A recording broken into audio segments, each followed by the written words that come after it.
The What to Next podcast helps you build a TBR of future favorite books. In each episode, Lori and Maine interviews authors and book influencers to recommend books they loved for you to pick up today. If you're an avid reader, always looking for your next great read, then the show. Hi, Greer. Welcome to What to Next podcast. Hi, thank you for having me. I'm excited to be here. So happy to have you here. Tell us a little about yourself. I am a dark, spicy romance author. I have dabbled in sports romance and I have written romantic suspense, but I'm thoroughly in the dark romance category right now.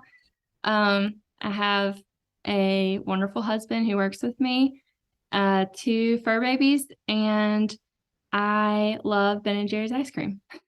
Awesome. So in terms of dark romance, like start what led you to go into this niche and like how you define your dark romance? Is it heavy triggers or like the content? Yeah. So I used to be a criminal lawyer. I prosecuted domestic violence and driving under the influence crimes, and I just have been in like a dark type of world before, I guess, that career-wise. And so whenever I first started writing, I realized that was something that just was in my writing. It was dark themes. And so while I was writing that, my first series, I realized that I needed to just kind of hone in on the dark stuff. And so that's how I got into dark romance. I think it would be defined as more heavy triggers, not heavy real life triggers, kind of.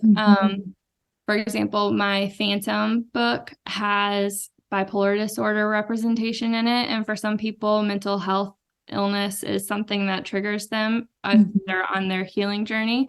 And so I have triggers like that. And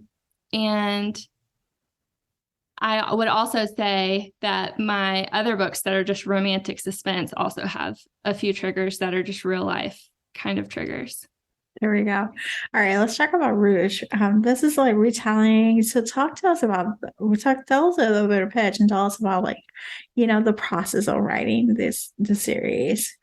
Right. So I fell in love with the idea of writing happy ever afters for plays and stories that made me cry.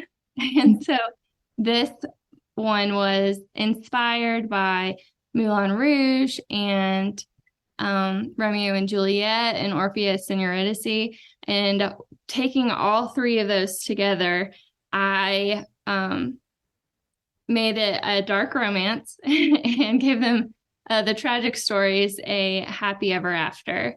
And so now it also has modern day Las Vegas and secret society Irish mafia vibes. There's a secret/forced marriage.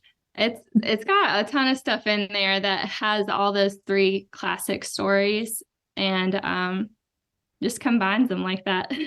I love this. So did you plot it out or are you a pantser? Did you write it and see what it comes up? I am thoroughly convinced that I'm a plotter, but I always end up being a pantser. Okay. I will write an outline that is, gorgeous and 15 pages long. And then whenever I get to chapter 5, it's like, gotta go. Yeah. So I now more so follow a free thought kind of process, a free flowing process. And so I like to do things like write by hand. And I like to use sprinting. So my brain has to go to a place where it just thinks on its own. And I don't have to really worry about sentence structure and everything, which means that my writing is actually pretty quick, but my editing process is huge. Yeah. Oh, I love this. Yeah. It's a whole process of trying to identify what works for you and taking the action and then seeing does it work this way? Because some books may work one way and other books may be completely different, through everything that you did and out the window, Yes, absolutely. I have written, I think this is my 9th book at this point.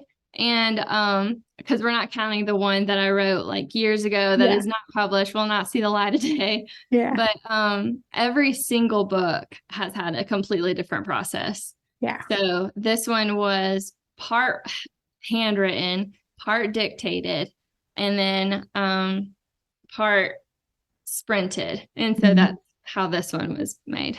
And then There we go. edited to high heaven. There we go. All right, so let's track some book recommendations. What kind of books do you tend to read?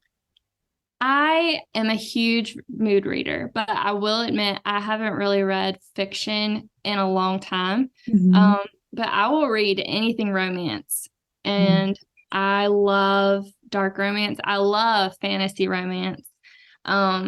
And I love PNR and fantasy and stuff. And I think that's one of the reasons why I like dark romance is because you can get this animalistic type of behavior from a Mhm. male main character that you can't really get in contemporary or sports because it kind of sets the vibe off a little bit, but you can Mhm. get that in dark romance. He's growly, he's anti-hero and stuff. And I think that's why I like dark romance because it's kind of you can get a similar hero to what you would get in PNR and fantasy. And those are the ones that I really love too.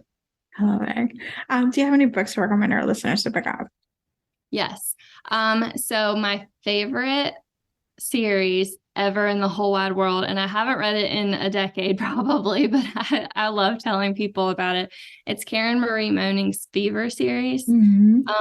It's got the Scottish Highlands, it's got time travel, it's got fantasy romance. It's perfect for fairy lovers, fairy romance lovers. I love that series. And it was my it was my first fantasy romance, I'm pretty sure.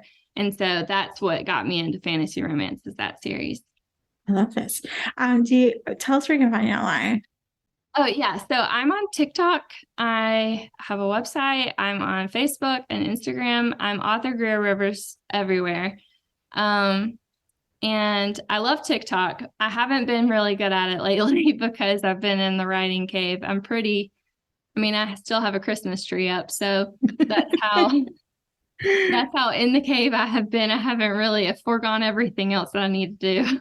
Oh my gosh. Well, I'm excited for your future work. So Thank you. awesome. Thank you, Greer, for being on the show. Yeah, thank you so much. If you enjoyed this podcast, feel free to share with friends, subscribe, rate, and review the show. This is the easiest way to support the podcast. For a list of books mentioned and other romance recommendations, please visit whattoreadnextblog.com. Did you know you can purchase audiobooks directly from your favorite local bookstore? With Libro.fm, you can pick up more than 250,000 audiobooks, including bestsellers and recommendations from real booksellers. You'll get the same audiobooks at the same price as the largest audiobook company, you know the name, but you'll be part of a different story, one that supports your local community. If you're new to audiobooks, there's a perfect way to squeeze into more reading into your busy life. Listen with the free Libro.fm app while you do your chores, walk your dog, relax at home. The Watch to Read Next podcast has a special offer for our listeners. Get 2 audiobooks on Libro FM for the price of 1 with your first month of membership. Use code WhatToReadNext. This offer is only valid for new members in Canada and the US. Thank you so much for listening and have a great day.